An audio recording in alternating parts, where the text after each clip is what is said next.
ಅವ್ರ ರಿಸರ್ವೇಷನ್ನು ನಗರಾಭಿವೃದ್ಧಿ ಪ್ರಾಧಿಕಾರದ ಪ್ಲ್ಯಾನ್ ಪ್ರಕಾರ ಇದೇ 4 ಆಗಬೇಕು, ಆಟದ ಮೈದಾನ ಅಥವಾ ಪಾರ್ಕು, ಇದು ಸ್ಮಶಾನ ಮತ್ತು ಓಪನ್ ಸ್ಪೇಸ್. ಹಿಂಗಿರ್ಬೇಕಾದ್ರೆ ಇದನ್ನು ಹೇಗೆ ಅವರು ನಮಾಜ್ ಮಾಡೋದಕ್ಕೆ ಕೇಳ್ತಿದ್ದಾರೆ ನನಗಂತೂ ಗೊತ್ತಿಲ್ಲ. ಒಂದು ಅದಕ್ಕೋಸ್ಕರ ಇದನ್ನು ಅನೇಕ ವರ್ಷಗಳಿಂದ ಅವರು ಹೇಗೇಗೋ ಅವ್ರು ವಶಕ್ಕೆ ಇಟ್ಕೊಂಡಿದ್ದಾರೆ. ವಶಕ್ಕೆ ಇರೋದನ್ನು ನಾನು ಮಾನ್ಯ ಜಿಲ್ಲಾಧಿಕಾರಿಗಳಿಗೆ, ರಕ್ಷಣಾಧಿಕಾರಿಗಳಿಗೆ, ಆಯುಕ್ತರಿಗೆ ನಾನು ಹೇಳೋಕ್ಕೆ ಇಷ್ಟಪಡ್ತೇನೆ. ತುರ್ತಾಗಿ ದಾಖಲೆಗಳನ್ನು ಗಮನಿಸಿ ಅವ್ರನ್ನ ಅದನ್ನೆಲ್ಲ ತೆರವುಗೊಳಿಸ್ಬೇಕು.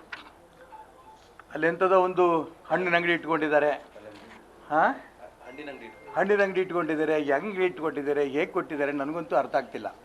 ಹಾಗಾಗಿ ತುರ್ತಾಗಿ ಅದನ್ನು ತೆರವುಗೊಳಿಸ್ಬೇಕು. ಇದು ಮೊದಲನೇದು. ಎರಡನೇದು, ಅವರ ಮಾತ್ರ ಖಾತೆ ಇದೆ ಅನ್ನೋಂಥ ಮಾತುಗಳು ಹೇಳ್ತಾ ಇದ್ದಾರೆ. ನಿಮಗೆ ಇನ್ನೊಂದು ಅದರಲ್ಲಿ ಕೊಟ್ಟಿದ್ದೀನಿ. ಮಹಾನಗರ ಪಾಲಿಕೆಯವರು ಜಿಲ್ಲಾಧಿಕಾರಿಗಳಿಗೆ 5/6/2018 ಬರೆದಂಥ ಒಂದು ಪತ್ರದ ಕಾಪಿ ಕೂಡ ನಿಮಗೆ ಕೊಟ್ಟಿದೆ. ಅದರ ತುಂಬ ಸ್ಪಷ್ಟವಾಗಿ ಹೇಳ್ತಾ ಇದ್ದಾರೆ. ನಾನು ಪೂರ ಓದಕ್ಕೆ ಹೋಗೋದಿಲ್ಲ. 2ನೇ ಪ್ಯಾರ ನೋಡಿ. ರಾಜಸ್ವ ನಿರೀಕ್ಷಕರವರಿಗೆ ಸ್ಥಳ ತನಿಖೆ ವರದಿ ನೀಡಲು ನೀಡಿದ್ದು, ಅದರಂತೆ ಅಳತೆಯು ಡ್ಯಾಶ್ ಡ್ಯಾಶ್ ಇಷ್ಟು ಸ್ಥಳದಲ್ಲಿರುತ್ತದೆ, ಕಚ್ಚಾ ನಕ್ಷೆಯೊಂದಿಗೆ ವರದಿ ನೀಡಿರುತ್ತಾರೆ.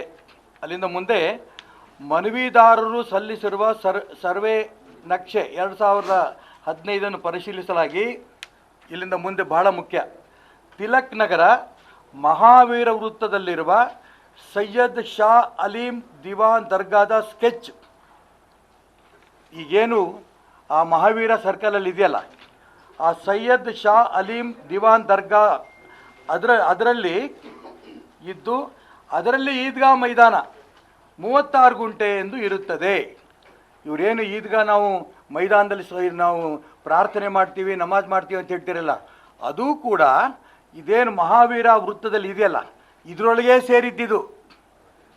ಅಲ್ಲಿ ತನಕ ಎಕ್ಸ್ಟೆಂಡ್ ಮಾಡೋಂಥ ಪ್ರಯತ್ನ ನಡೆಸ್ತಾ ಇದ್ದಾರೆ ಇವರು. ಊರಲ್ಲಿ ಕನ್ಫ್ಯೂಷನ್ ಮಾಡ್ತಾ ಇದ್ದಾರೆ.